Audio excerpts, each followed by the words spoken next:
Oi pessoal, tudo bem com vocês? Antes de começar o caso de hoje, eu queria compartilhar com vocês mais um acontecimento da minha vida pessoal. Essa semana, gente, eu fui até a doutora Regina Rilo, inclusive ela é maravilhosa, viu? Eu super recomendo. E a gente fez um mapeamento e um planejamento para mudar, totalmente o meu sorriso. Eu usei aparelho ortodôntico por muito tempo, mas mesmo assim os meus dentes ainda me incomodavam e quando eu conheci a doutora Regina, ela me indicou a colocação de facetas, aquelas famosas lentes de contato dental, sabe? Aí essa semana nós começamos o planejamento e a doutora utilizou um equipamento assim super tecnológico para mapear toda a minha arcada dentária e começar a montar as lentes. Eu tô assim muito feliz. Eu tenho certeza que o resultado vai ser excelente e é claro que eu vou atualizando vocês aqui conforme for fazendo os procedimentos. E para quem também tem o sonho de mudar aí o sorriso, eu vou deixar aqui o Instagram e também o contato da doutora Regina. E super recomendo que você marque uma avaliação, porque ela vai ali te recomendar o melhor tratamento para o seu caso, tá? Amanhã, inclusive, eu tenho horário com a doutora Regina de novo, a gente vai fazer um procedimento na gengiva para deixar todo o sorriso mais estético e eu vou mostrando para vocês com o decorrer aí dos dias tudo que vai acontecendo. Combinado, pessoal? Mas agora vamos para o que interessa e bora para o caso de hoje.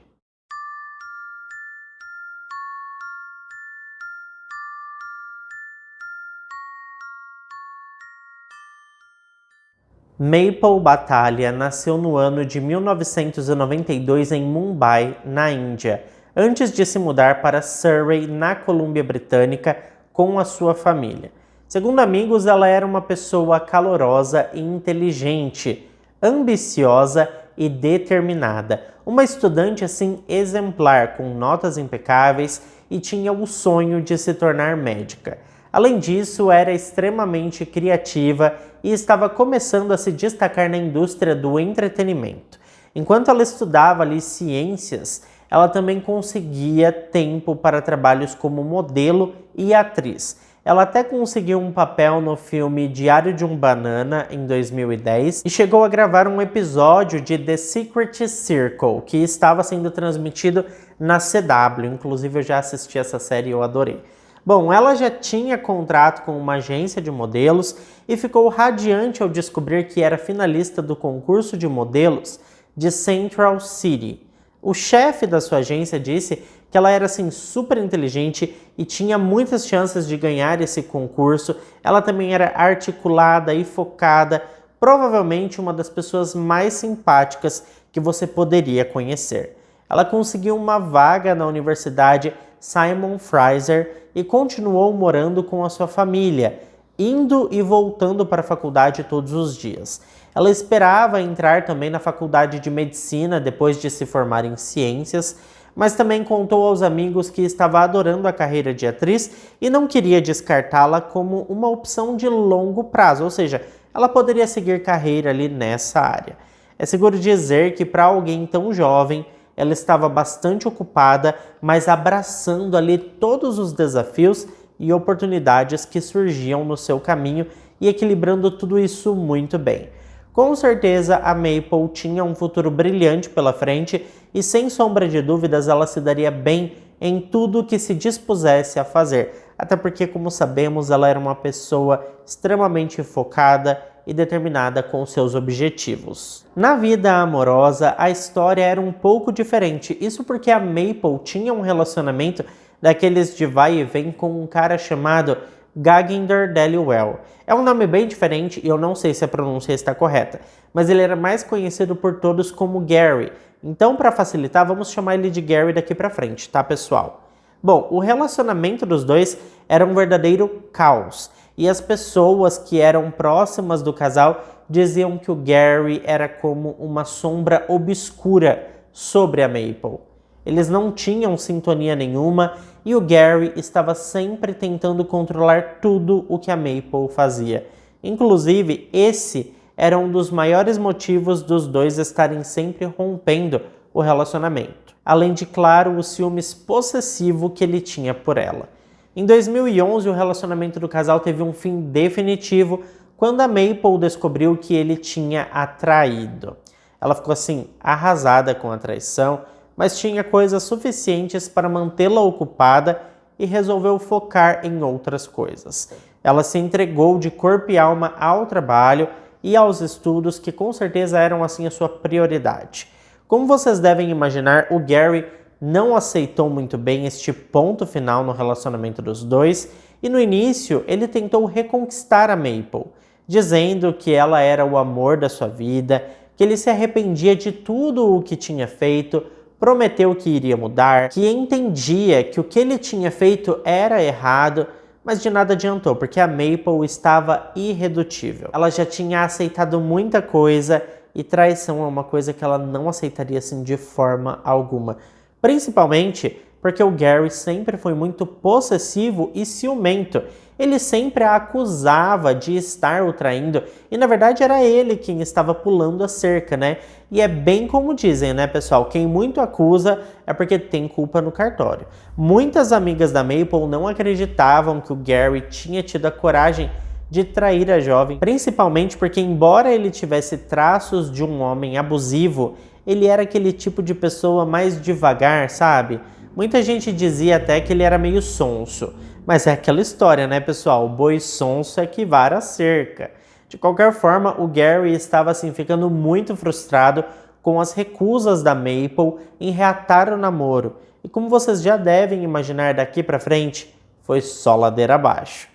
Antes ele prometia mudanças, dizia que iria melhorar, que estava arrependido, mas quando viu que não estava adiantando de nada as suas promessas vazias, ele resolveu assumir um comportamento mais agressivo e a partir daí começou a ameaçar a jovem. Ele dizia coisas como, por exemplo, que se ela não fosse dele, não seria de mais ninguém, e eu particularmente acho esse tipo de frase bastante perigosa, porque uma pessoa que já chegou nesse tipo de possessividade é capaz de tudo.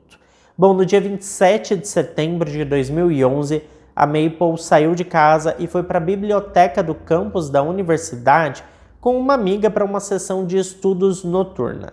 Chegando lá, elas encontraram outras pessoas, seria meio que um grupo de estudo, sabe? Bom, todos disseram que a Maple estava muito bem, ela não demonstrava estar abalada com a perseguição do Gary e, na verdade, parecia até que eles já estavam meio que se resolvendo. Não ficou claro se os dois voltariam a namorar. Eu, particularmente, acredito que a Maple não daria outra chance para o Gary. Mas parece que as coisas estavam se acertando entre os dois e ele não estava mais ameaçando tanto ela. Bom, a noite de estudos foi bem produtiva e por volta da 00:55, ou seja, agora já estamos no dia 28, porque já passou da meia-noite, né? Então estamos no dia 28 de setembro e a Maple deu um abraço de despedida em seus amigos e dirigiu-se até o seu carro, que estava no terceiro andar do estacionamento. Apenas alguns minutos depois da 1h da manhã, um morador do outro lado da rua ouviu 7 estrondos altos em rápida sucessão. Ele correu para a janela e viu o momento em que um Dodge Charger branco saiu rasgando do campus da universidade, derrapando assim ao longe. Mais pessoas saíram correndo para a rua, ligando ali para o 911. Enquanto isso, a Maple estava deitada no chão, perto do seu carro, cercada de sangue. Ela foi atingida 5 vezes, sendo que 3 disparos acertaram o seu estômago e a sua cabeça estava coberta de ferimentos que foram provocados por um objeto afiado. Próximo a ela, no meio de toda aquela bagunça, havia um grande objeto afiado. Embora parecesse impossível, ela ainda estava viva. As autoridades, que já haviam recebido dezenas de chamadas sobre essa ocorrência, chegaram ao local em questão assim de minutos. A equipe médica também chegou e eles prestaram os socorros e fizeram de tudo para garantir que a Maple estivesse estável e, na sequência, a levaram às pressas para o hospital local. No entanto, seus ferimentos se mostraram graves demais e infelizmente a jovem não resistiu. O que aconteceu com a Maple deixou toda a comunidade preocupada, afinal ali era uma instituição de ensino cheia de adolescentes e jovens adultos, e foi muito questionada a segurança da instituição. Várias teorias começaram a surgir, as pessoas pensavam que logo aconteceria outro ataque, todos se perguntavam quem seria a próxima vítima.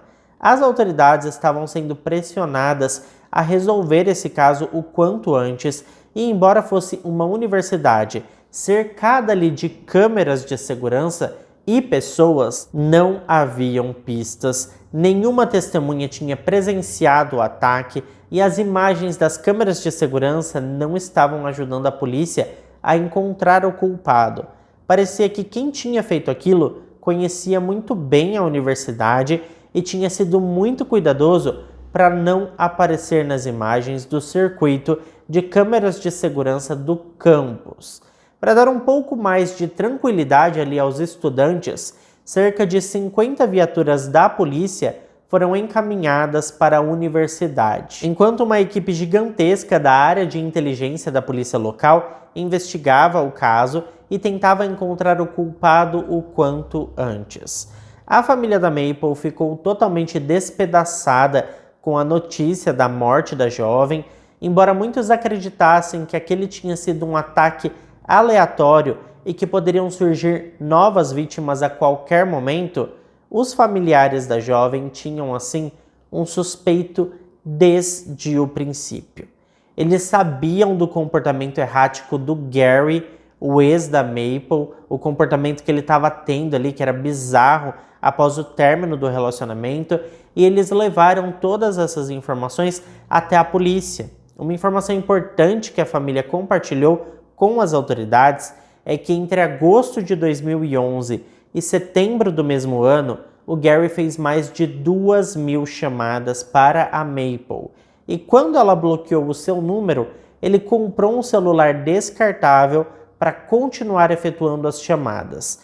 Ele mudava ali o seu comportamento a todo momento. Em um momento, ele se desculpava pelos seus erros e dizia que amava a jovem, mas em poucos instantes ele já se mostrava agressivo e ofendia a Maple com palavras de baixo calão e fazia também várias ameaças.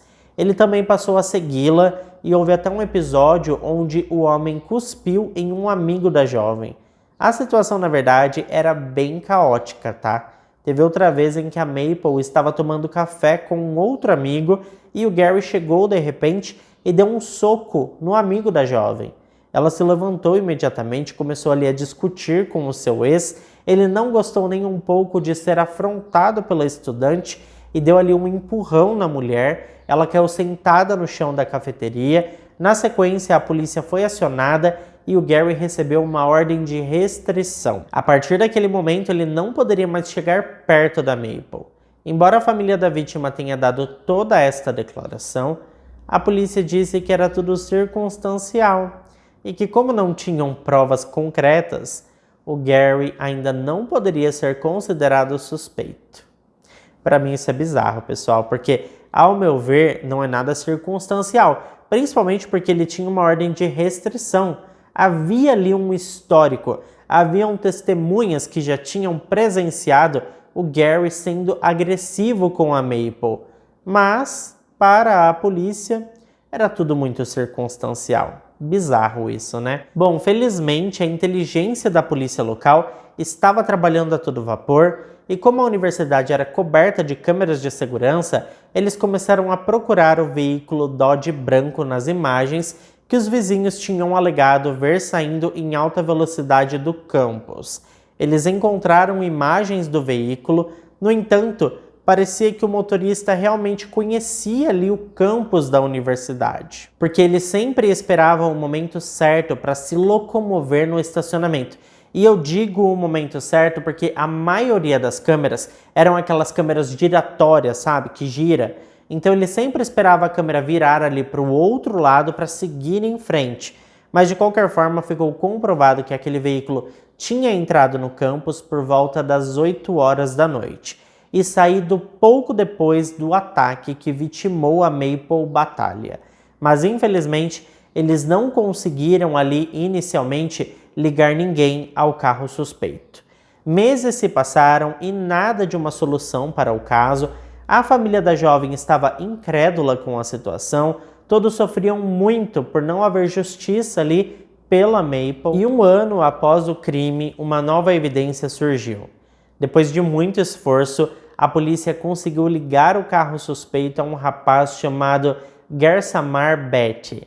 E coincidentemente, ele era um dos melhores amigos do Gary, ex-namorado da Maple. O Gersamar havia alugado um Dodge Charger branco no dia 25 de setembro de 2011, ou seja, 3 dias antes do crime acontecer. E ele fez a devolução do veículo no dia 29 de setembro, um dia depois da morte da Maple. E as câmeras de segurança ali da locadora identificaram que o Gary estava junto do Gersamar no momento da devolução do veículo. A polícia então solicitou à locadora que cedesse o carro para a perícia. A essa altura o carro já havia passado por uma lavagem minuciosa, mas mesmo assim os investigadores encontraram uma cápsula que correspondia ao projétil que foi utilizado na execução da Maple. Com isso, no dia 1º de dezembro de 2012, mais de 1 ano após a morte da jovem estudante, as autoridades anunciaram que fizeram 2 prisões e que uma destas pessoas, ou até mesmo as duas, eram responsáveis pela morte da Maple. Como vocês devem imaginar, se tratava do Gary e seu amigo Gersamar. Após darem os seus depoimentos, a polícia acusou oficialmente o Gary de assassinato em 1º grau e seu amigo Gersamar foi acusado de assassinato em 2º grau. Os dois se declararam inocentes e o caso foi a julgamento. O início do julgamento foi adiado várias vezes e acabou acontecendo somente 4 anos e meio após a morte da Maple, ou seja, em 2016. No entanto, na ocasião, o Gary surpreendeu a todos e mudou a sua declaração. Ele se declarou culpado pela morte da Maple e por isso foi condenado à prisão perpétua com o mínimo de 21 anos para pedido de liberdade condicional. Thank you to the community members, friends, family who have supported us endlessly through this process. It's been a really long time, and Maple can finally rest in peace knowing that she got some justice. And we just want this to be an example in the community that no matter what you do, it does catch up to you, and justice must be served. And I'm just hoping that she's looking down and is content that she finally got that justice. Quanto ao Gersamar, ele foi considerado inocente de assassinato em 2º grau, mas culpado de cúmplice em assassinato e por isso foi condenado a 22 meses de prisão, mas acabou cumprindo somente 18 meses de reclusão e foi libertado mais cedo por bom comportamento. A família da jovem se sentiu insultada com a libertação do Gersamar, porque embora ele alegue que apenas alugou o carro e que não sabia das intenções do seu amigo, ele sorriu no tribunal no momento em que foi inocentado. E para a família isso foi o puro deboche sobre a morte da Maple. We always love our angel. He never changed. And for that person to be out there and be free and my sister will never come back, it's just not right. Em 2017, um documentário foi lançado sobre esse caso e recebeu vários prêmios. O documentário é uma espécie de memorial para Maple. Eu super indico que vocês assistam. Eu assisti e me ajudou muito com os detalhes para contar esse caso aqui para vocês. O documentário também traz uma mensagem muito boa sobre a violência doméstica e serve como alerta. Eu também estou sempre alertando vocês por aqui, né? Eu acho que quem consome esse tipo de conteúdo já tem meio que um superpoder para identificar situações de perigo e eu fico muito feliz em poder alertar sempre as pessoas sobre esse tipo de coisa. Eu já recebi relatos de inscritos que estavam vivenciando ali relacionamentos abusivos e que identificaram essa situação após assistir os meus vídeos. E eu fico muito, mas muito feliz mesmo em saber que às vezes os meus vídeos podem salvar vidas. E antes de finalizar o vídeo de hoje, eu gostaria de pedir de coração que vocês deem uma passada lá no Instagram da doutora Regina e comentem que viram o meu vídeo e que estão acompanhando o tratamento que ela está fazendo em mim. Tenho certeza que, assim como eu, ela vai ficar muito feliz. Muito obrigado a todos que ficaram até aqui comigo. E se ficou até aqui comigo, não esquece de deixar o seu like, que ajuda muito na divulgação aqui do canal. Eu fico por aqui. Um beijo para todos vocês, meus amores. Vocês são incríveis. E até o próximo vídeo.